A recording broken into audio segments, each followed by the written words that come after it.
Hello guys, welcome to Catch the Code. In this video we are going to learn about time module. Time module का use हम तब करते हैं जब हम अपने प्रोग्राम में टाइम रिलेटेड एक्टिविटीज़ के साथ काम करना चाहते हो और जहां पर हमें डेट की कोई भी ज़रूरत नहीं होती है। आप डेट टाइम मॉड्यूल के टाइम क्लास के साथ इसको रिलेट मत करिएगा, वो एक अलग क्लास है एंड ये एक अलग मॉड्यूल है। लेट्स सपोज कि मैं आपसे कहूँ कि मेरे पास एक यहाँ पर लिस्ट है जिसमें मैंने लिस्ट के सारे एलिमेंट्स को प्रिंट किया हुआ है और मैं इस प्रोग्राम का एग्जीक्यूशन टाइम फाइंड करना चाहती हूँ। तो इसके लिए अगर हमें प्रोग्राम के स्टार्ट होने का टाइम एंड एंड होने का टाइम पता चल जाए और हम एंड टाइम से स्टार्ट टाइम को सब्सट्रैक्ट कर दें तो हमें पता चल जाएगा कि प्रोग्राम का एग्जीक्यूशन टाइम क्या है। तो इसके लिए हमें टाइम मॉड्यूल को इंपोर्ट कराना होगा एंड यहाँ पर हम लिखेंगे import time and start time पता करने के लिए हम टाइम मॉड्यूल के टाइम फंक्शन को कॉल करते हैं और इसे हम वेरिएबल स्टार्ट टाइम में सेव करा लेते हैं। एंड सेम ऐसे ही प्रोग्राम के एंड होने के बाद टाइम को पता करने के लिए अगेन हम टाइम मॉड्यूल के टाइम फंक्शन को कॉल करते हैं और इसे भी हम एक वेरिएबल एंड टाइम में सेव करा लेते हैं। एंड प्रोग्राम का एग्जीक्यूशन टाइम फाइंड आउट करने के लिए हम एंड टाइम से स्टार्ट टाइम को सब्सट्रैक्ट करते हैं और इसे वेरिएबल जेड में सेव करा लेते हैं। तो यहाँ लिखेंगे Z equal to end time minus start time and program run करते हैं। तो ये देखिए यहाँ पर एग्जीक्यूशन टाइम प्रिंट हो गया है, बट यहाँ पर एग्जीक्यूशन टाइम एक्सपोनेंशियल फॉर्म में आ रहा है।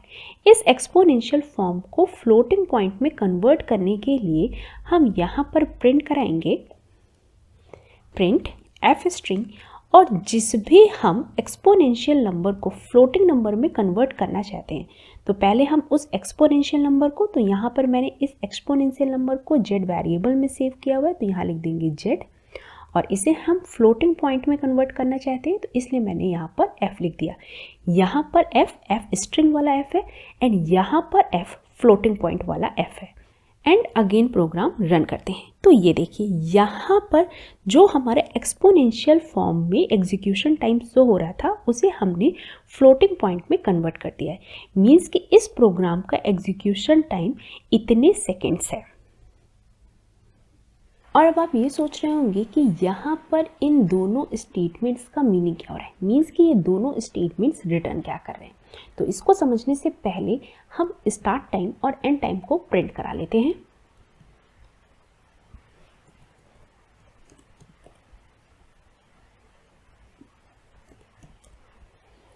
और अगेन प्रोग्राम को रन करते हैं। तो ये देखिए यहाँ पर स्टार्ट टाइम की कुछ वैल्यू प्रिंट हो रही है एंड एंड टाइम की कुछ वैल्यू प्रिंट हो रही है। तो बेसिकली ये दोनों स्टेटमेंट्स रिटर्न करते हैं current time in seconds since epoch.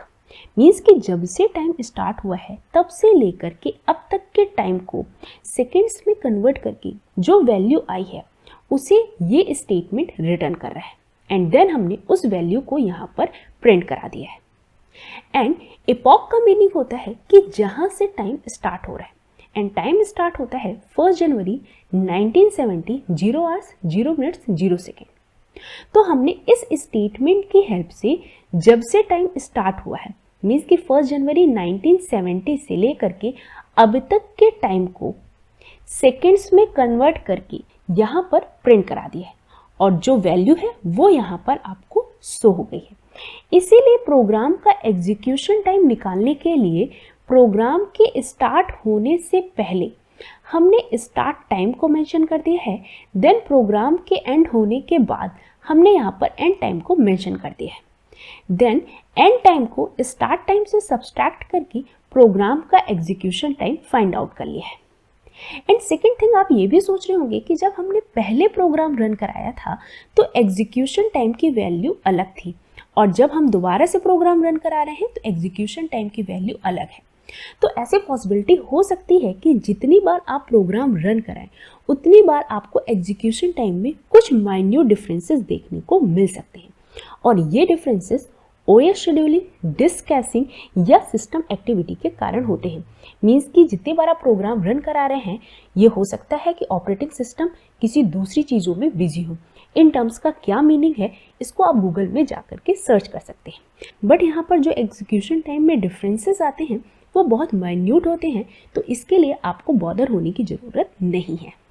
और अब मैं अगर आपसे ये कहूँ कि मैं लिस्ट के हर एक एलिमेंट को 1 सेकेंड के इंटरवल में प्रिंट कराना चाहती हूँ, तो इसके लिए हम टाइम मॉड्यूल की स्लीप फंक्शन का यूज़ करेंगे।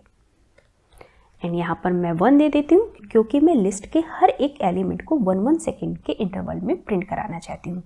यहाँ पर आप जो भी वैल्यू देते हैं वो सेकेंड में होती है।